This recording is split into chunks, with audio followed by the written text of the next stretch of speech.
Democratic Bharat पर ताजा तरीन खबरों को देखने के लिए सब्सक्राइब करें हमारा चैनल। इमर्जिंग लीडर्स में आपको शुमार किया जा रहा है, लेकिन भारत में जब एक सर्वे करवाया गया तो कहीं ना कहीं आपके जो छवि है उसको धूमिल किया गया। क्या आपको नहीं लगता कि आप एक तरह से दुनिया में एक बड़े अंतर्राष्ट्रीय स्तर पर एक लीडर बन रहे हैं, भारत में भी, और आपने एक राजनीतिक पार्टी बना ली है? क्या ये जो मानसिक प्रताड़ना, जो हमारा दिमाग खराब हो रहा है हमारे इन तमाम राजनीतिक पार्टियों का, वो आपको कंसिडर नहीं कर रहे हैं? क्या वजह मानते हैं आप?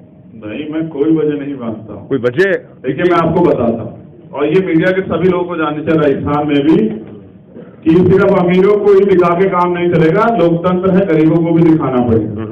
मैं आपकी जानकारी के लिए बताता हूँ कि दुनिया में 193 देश, 193 देशों में से 100 लोगों को चिन्हित किया गया, यानी कि 2 देश में से एक व्यक्ति। और भारत की आबादी 136.64 करोड़, लगभग 137 करोड़ लोगों में से एक व्यक्ति को पूरी दुनिया ने सम्मानित किया, ये कहते कि ये आने वाले भविष्य है और भारत का भविष्य है और भारत के उभरते हुए नेता है।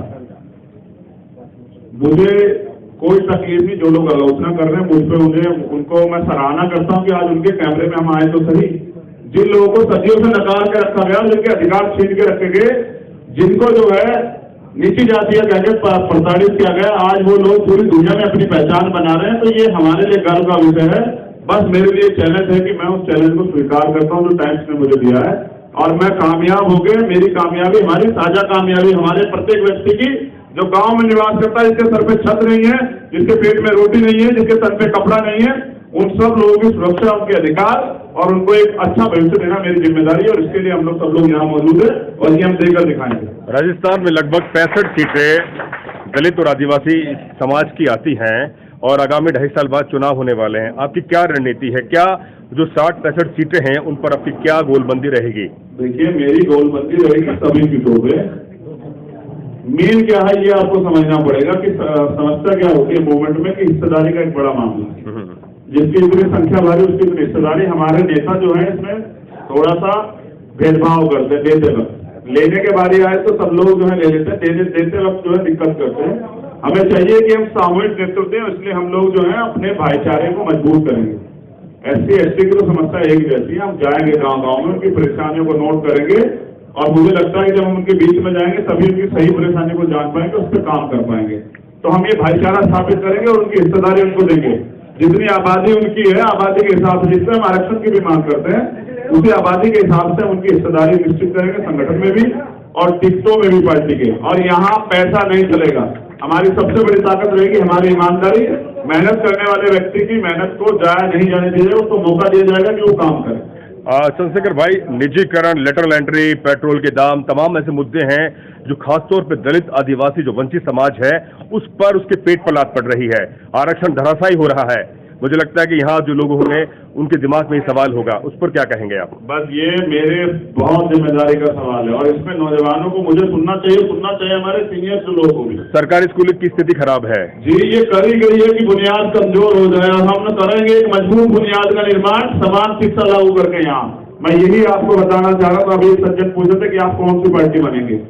लोकतंत्र में सत्ता से ज्यादा महत्व होता है विपक्ष का, और आज विपक्ष सत्ता के सामने जो है घुटने टेक चुका है। हम विपक्ष बनेंगे, और जहां सरकारें भी हैं हम उनको मजबूर कर देंगे वो तानाशाही ना करें, और वो ये याद रखें कि जनता मालिक होती है।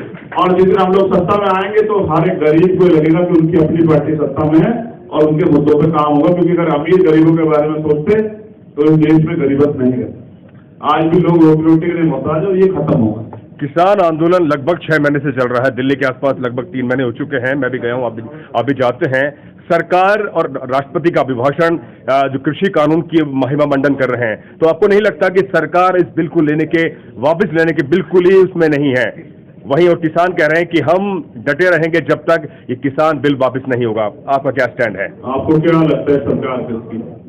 और आपको नहीं जानकारी तो बताता हूँ, ये पूंजीपति की सरकार है। अगर पूंजीपति अपने मालिक के एजेंडे पे काम नहीं करेंगे तो क्या आपके और मेरे एजेंडे पे काम करेगी? 2 अप्रैल का आंदोलन हमने देखा है, वापस लिया है। मैं क्या कह रहा हूँ, नहीं ये भी हो जाएगा, लेकिन इसके लिए टोकन मनी जो है पूंजीपतियों से पहले सरकार के पास आ गई है, इसलिए नहीं हो पा रहा है। लेकिन ये होगा, तब होगा जब इस आंदोलन में सामूहिक रूप से वंचित वर्ग के लोग भी जुड़ जाएंगे। और मैं इसलिए आया हूँ कि वंचित वर्ग के लोग इस आंदोलन से जुड़ जाएं, और सत्ता को बताएं कि आंदोलन में कितनी ताकत होती है।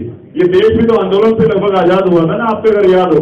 पहला प्रधानमंत्री जब बना तो कोई चुनाव नहीं हुआ था देश के अंदर, पावर ट्रांसफर हुई थी और पंडित जवाहरलाल नेहरू प्रधानमंत्री बने थे। तो ये लोकतंत्र है, जनता तय करेगी कि देश के भविष्य के लिए वो दोबारा से जो है सड़कों पे है और वो भविष्य सुनिश्चित करेगी। धन्यवाद। एक सवाल बहुत अच्छा सोशल जस्टिस पर। चंद्रशेखर भाई, सोशल जस्टिस, सामाजिक न्याय को लेकर जो हमारे देश की तमाम राजनीतिक पार्टियां हैं उस पर लेकर उनका खुला स्टैंड नहीं है। वो दुनिया को, जो वोटर्स को गुमराह करती है। सामाजिक न्याय, बहुजन समाज के तमाम जो नेता हैं, बाबा साहब, मान्यवर काशीराम और आप जैसे तमाम नेता सामाजिक न्याय की बात करते हैं, लेकिन जो इस समय सत्ताधारी पार्टियां हैं वो उसकी बात नहीं कर रही। आपका क्या स्टैंड है? भूल रहे हैं बहुत सारे लोगों को, मैं कुछ के नाम याद दिला देता हूँ, जिसमें सर छोटू राम एक बड़ा नहीं, वो बहुजन समाज के, इसमें चौधरी चरण सिंह एक बड़ा नाम है। और मैं याद दिला देता हूँ आपको, इसमें बहुत सारे नाम है हमारे पास। इसमें बाबू जगदेव प्रसाद कुशवाहा, जननायक कपूरी ठाकुर, बिल्कुल, इसमें पहले लल्ले यादव, बैरियर रामानायकर स्वामी, जिसमें बाबू जगदेव प्रसाद कुशवाहा मैं पहले बोल चुका हूँ, लेकिन एक और बहुत जरूरी नाम, छत्रपति साहू जी महाराज, माँ फातिमा शेख, राष्ट्रपिता ज्योतिबा फूले, बहुत नाम है। और मैं आपको कह रहा हूँ कि ये सरकारें उनके सिद्धांतों पे कभी नहीं चलेगी। ये सिर्फ उनकी फोटो दिखा के हमारे वोट को लूटना चाहते हैं। मैं वही कह रहा हूँ, और वो नहीं करते, इसलिए तो आज आजाद समाज पार्टी मैदान में है। और ये आजाद समाज पार्टी आजाद है तमाम तरह के पाषंडवाद से, गुलामी से, और ये कुछ करके दिखाएगी।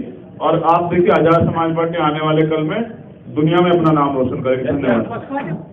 आपका एजेंडा क्या रहेगा? मैं बता चुका हूँ, आप लेट आए हैं और आपको और साथियों से मदद लेनी चाहिए। धन्यवाद। नहीं, पार्टी विद डिफरेंस की बात आप कर रहे हैं। मैं चंद्रशेखर भाई आपसे पूछना चाह रहा हूँ, जैसे कि आपने कहा कि मैं वन टू वन नहीं कर रहा हूँ, मैं बहुत सारे सवाल सभी के सामूहिक और किसी का सवाल। चलिए, राजस्थान में तीसरा विकल्प के लिए अब कौन सी राष्ट्रीय पार्टी को दरकिनार करेंगे? कोई है आपके पास कि इस पार्टी को मैं दरकिनार करके हम अपने काम से अपनी पहचान बनाएंगे सर। दरकिनार करने से, आलोचना करने से कोई आगे नहीं। राजनीति हमने कहा ना कि हम आलोचना करने भरोसा नहीं रखते हैं और हम बड़ी लाइन खींचेंगे अपनी मेहनत से। हम देंगे नौजवानों को नेतृत्व। हो सकता है आज जो मीडिया के लोग यहाँ खड़े, कल उनके मन में भी राजनीति करने का जो है जनून जाग जाए। हो सकता है हमारे खेमे में। राजस्थान की राजनीति में एक तो आप राष्ट्रीय स्तर पर एक नेता हैं। अब मैं कोई वो नहीं कर रहा हूँ ना, 30 मिनट का मन हो, छोड़ दीजिए यार। आप अपने YouTube का पूरा उससे थोड़े पूरा करेंगे।